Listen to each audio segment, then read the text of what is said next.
Hey there, Cancer! Welcome back to my channel. If you enjoy my readings, please be sure to like and subscribe, as well as leave me a comment and let me know if this reading resonates with you. Alright, so today I've went ahead and laid all the cards out in advance just to kind of speed this dealio up a little bit because I only have 15% left on my phone and I'm trying to get her done before she dies. So let's go ahead and get started. We're just going to dive right in. I'm not going to give you any explanations. I'm just going to let you hear it out and connect the dots yourself this time. Alright, so we've got the Tower card is your first card, which, you know, the Tower card is like, typically it's a tower that's on fire, but in this particular deck it's a tree that's gotten hit by lightning, which I think is slightly more, you know, earthy feeling. It's almost like God reached down and slapped you himself, okay? Unexpected upheaval. When the Tower card appears, it's time to brace yourself for a change. The well-rooted tree that has been growing strong for decades is crashing down around you, and your world may feel as though it's literally falling apart, and you didn't see it coming. Even though this phase is painful and confusing, it will be over soon. You'll look back and feel grateful that things have changed course. You might even see it as a personal breakthrough in the end. Alright, so the Narcissist card that goes along with this one is just because I didn't, projecting. Alright, so if you're the one that's doing the projecting, in other words, blaming someone else for your problems, turning it around on them when they talk to you, then definitely don't do that. But if you're the one who's dealing with someone who's projecting their you know, volatile, toxic attitude upon you, then I would say just ignore it. Just let that go, okay?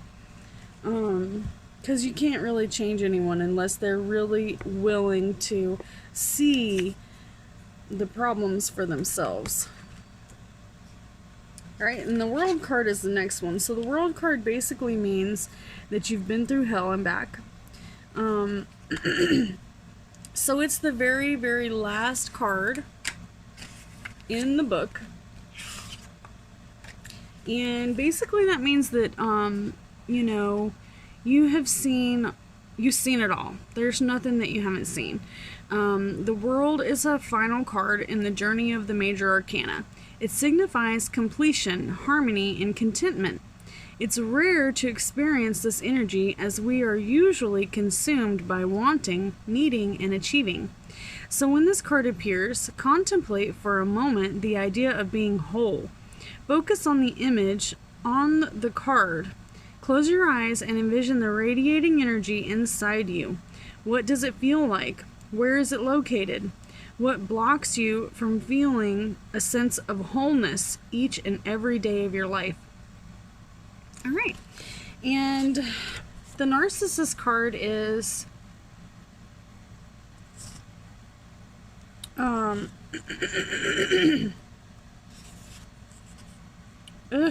sorry, y'all. I've got a bunch of cards mixed up in here that don't go to this deck. Psychopathy. When someone is manifesting amoral or antisocial behavior, lacking the ability to love, uses supernatural, superficial charm. Pathological behavior. Pathological lying is whenever you lie, even when the truth sounds better.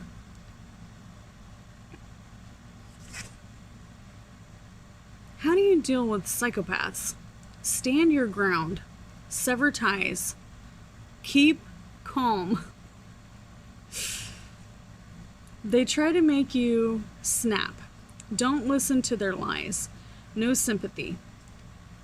Spending time with psychopaths causes toxic behavior. beyondblue@youtube.com if you want some more information on that subject. All right.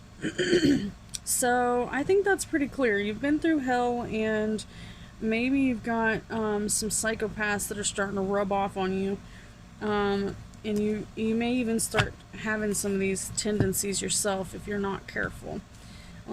So your next card is the Five of Pentacles.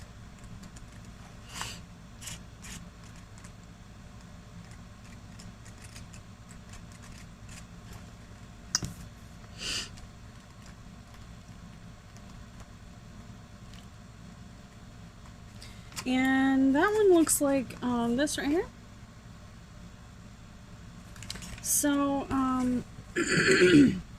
sadness, worry, and illness. And who wouldn't be if you were going through this, right? The Five of Pentacles is a card of hard times.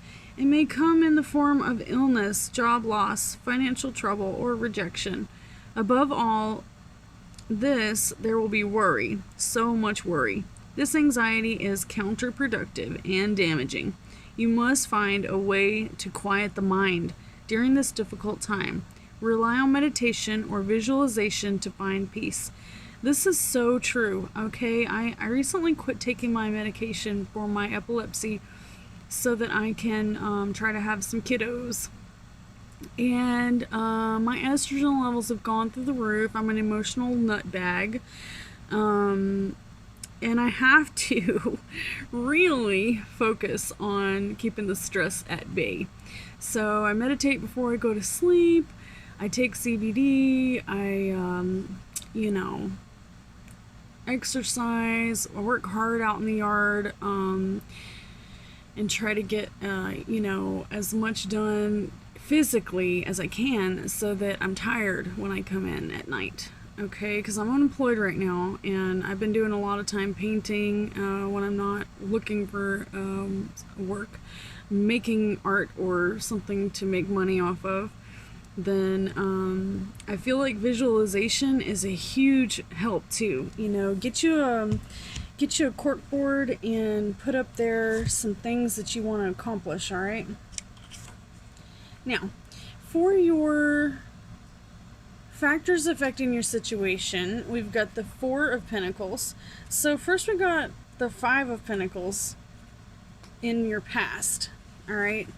So all this and this paranoid personality disorder that you may have been dealing with in the past, boredom, novelty. Okay, so unresponsiveness by the narcissist. This is straight up stonewalling. It will be the end of your relationship. It's caused from boredom, novelty, devaluation, and rejection is planned when the rejection is because the narcissist can no longer control their partner. And this is called Cluster A, Paranoid Personality Disorder.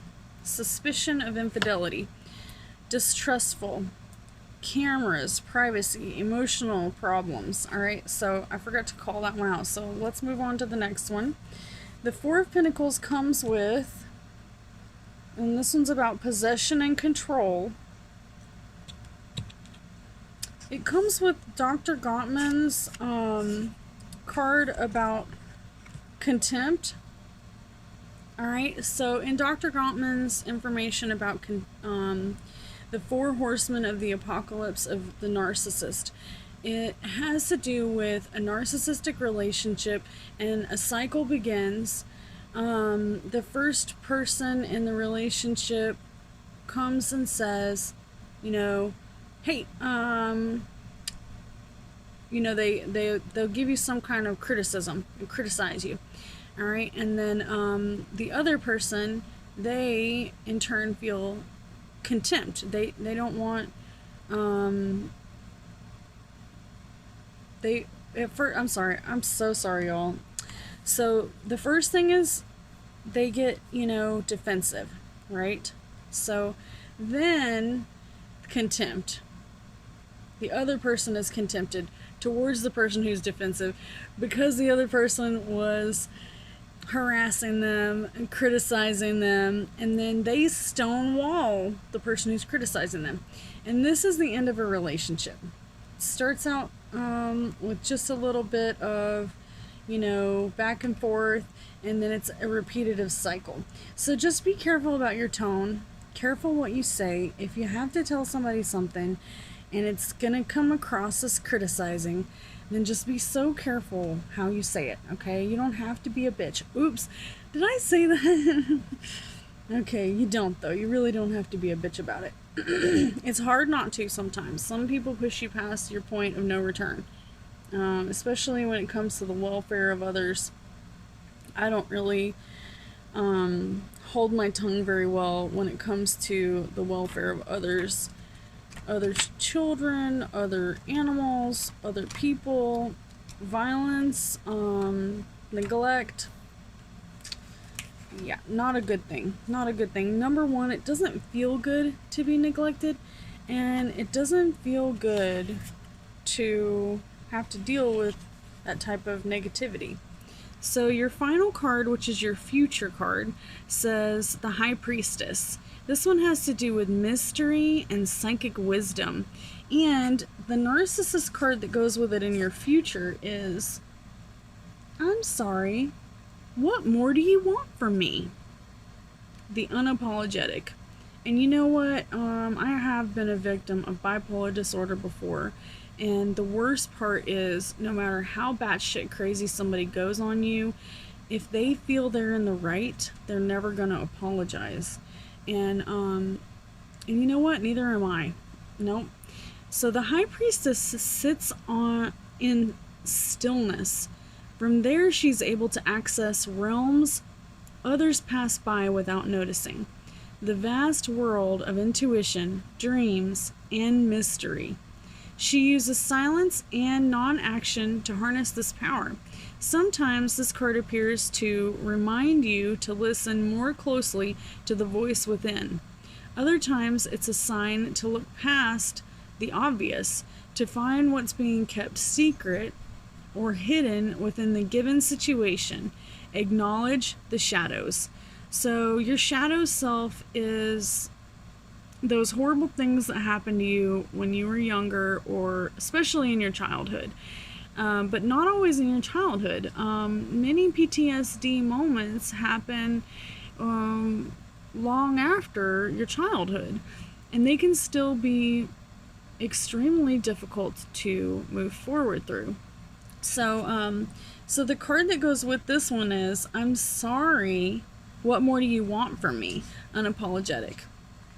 So it seems to me like maybe you're dealing with someone who just will not, they don't feel like they're in the wrong. And if it's you and you don't feel like you're in the wrong, but you know you went batshit crazy on someone, then you should do the right thing and apologize to them. Give them the respect that they deserve for everything that they've done for you, just as if you would want it if it was you that had that situation.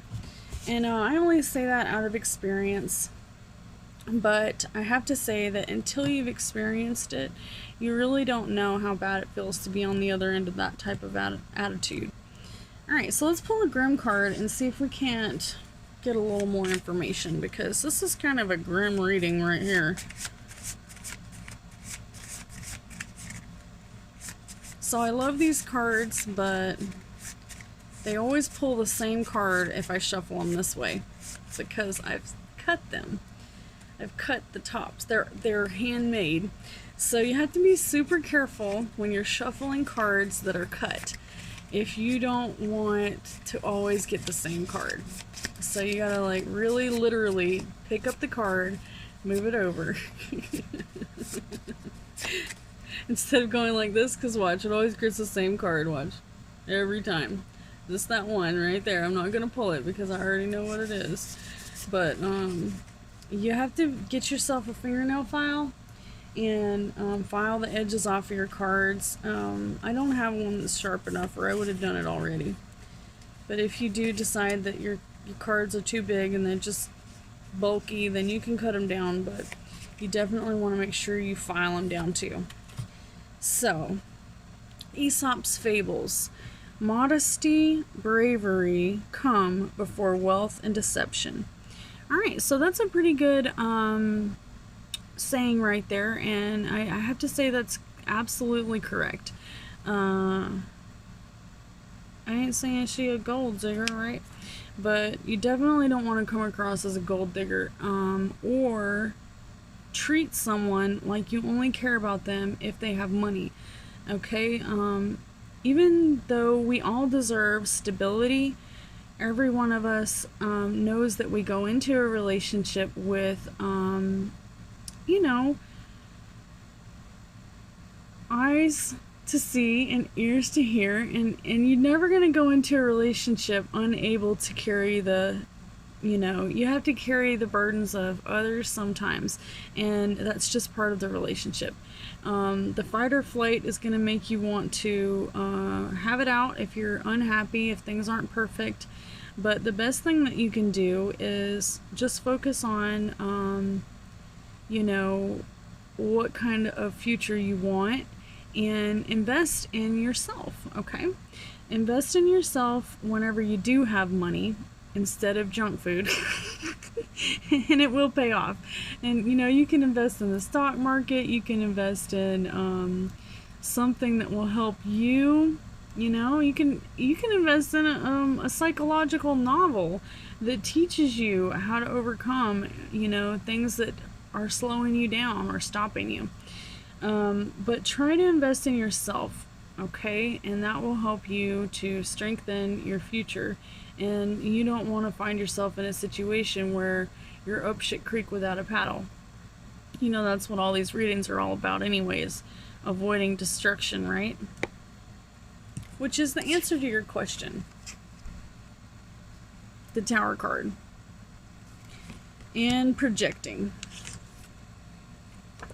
Alright, so I hope that this did shed some light on some kind of issue that you might have been dealing with, someone in your life who's a narcissist, or if you're the narcissist, don't be, unapologetic.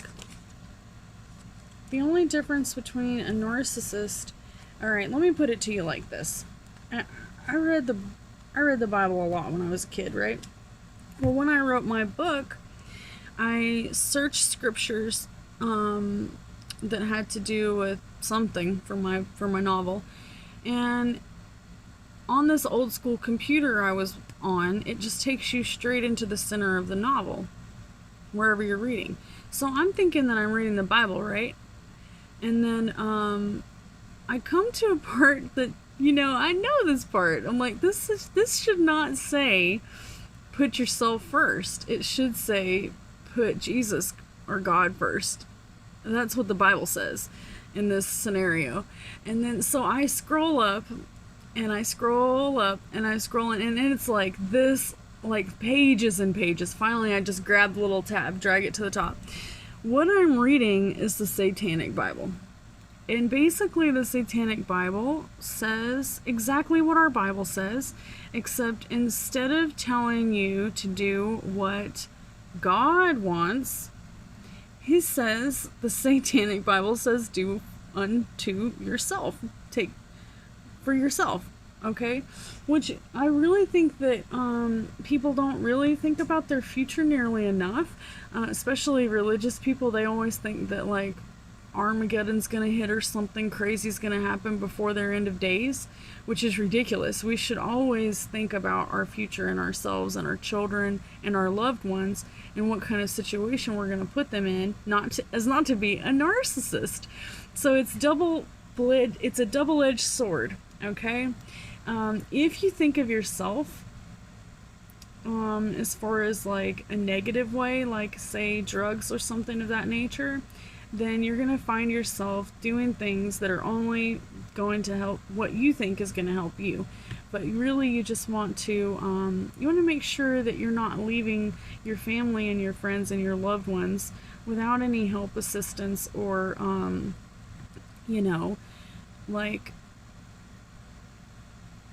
you just want to make sure that you're helping your future. And otherwise, if you're only doing narcissistic things, you're not really helping yourself. You're really you're really hurting yourself. So that's the moral of the story. So I hope that this resonates with you, and I hope that you realize that, you know, the difference between Christianity and Satanism is narcissism. Okay, so it's not that difficult, people. And it's weird because a lot of Christians are very narcissistic. They go by the Bible, which kind of, you know, sometimes comes across a little bit narcissistic, you know, like cut your family off, you know, if they're mean to you, cut them off. Well, that's kind of narcissistic in my book. So I really feel like, you know, you should go with your heart and your brain. You should feel how you feel and really soak in that pain, but not for hate. If someone treats you bad, soak in that hate and realize that you shouldn't put that back out into the world, okay? Because you're going to get it back. Every time that you put that negative hate out there, it's going to come back to you tenfold. Same for the opposite. So I hope that this helped you. Cancer, I don't know what you're going through, but this is a loaded reading, so bless your heart. You can come back and see me next week and we'll get you through it.